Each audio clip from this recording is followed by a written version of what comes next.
cewa akwai nau'in kafircin da baya fitar da mutum daga da'ira ta musulunci. Ma'ana kafirci iri nawa ne? Iri biyu ne. Akwai babban kafirci wanda yake fitar da ma'abucin shi daga cikin da'irar addinin musulunci, akwai karamin kafirci wanda baya fitar da mutum daga da'irar musulunci.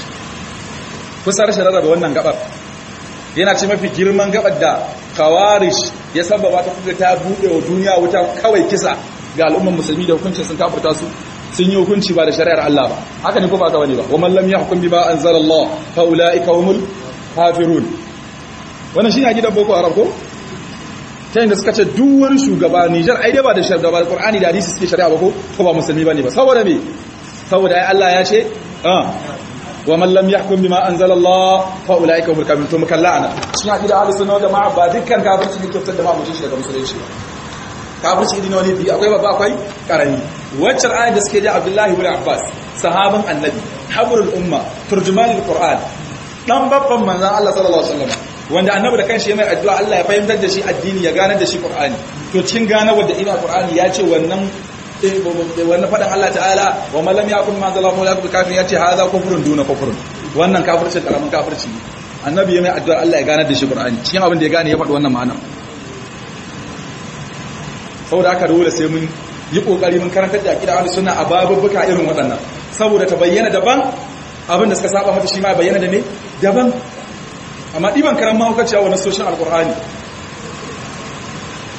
to dai lazim ta kafirta duk wani wanda ne kamar faɗa da sallama la tarji'u ba'dhi kufara, kada ku baya na ku zama kafirai yadribu ba'dukum rikaba ba'd, sashin ku ya dinga dukan wuyan sashi da takobi yana kashe shi. To shikenan la tarji'u ba'dhi kufara, kada ku zama kafirai bana shikenan duk wanda suka yi fada suka kashe juna shikenan da arna ne. A gurin su da ba su da bambanci tsakanin babban kafirci da karamin kafirci haka zai ce maka. Kenan wannan gaba ce mai mutukar muhimmanci fahimtar ta da kuma gane ta da kuma saka ta akan ido yayin kallon nasoshin Qur'ani da hadisi. Shi yasa malam anan ya ware ta ambato yace anna minal kufri ma la yukhriju minal millati.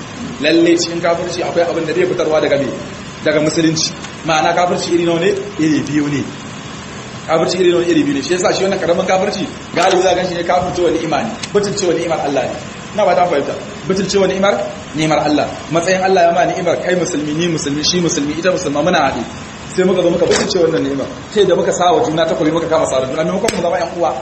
Allah ya mana ni'imar mun zama ƴan uwan juna yace innamal mu'minuna ikhwa. Yanzu nan ba ni'ima bace ba to wannan ni'imar da ka butulce mata ka saka takobi ka sara ni ma na sa na sare ka to wannan shine kafirci wato butulci kenan. Ina fata mun fahimta. Nas'alullahu salamata wa afiya.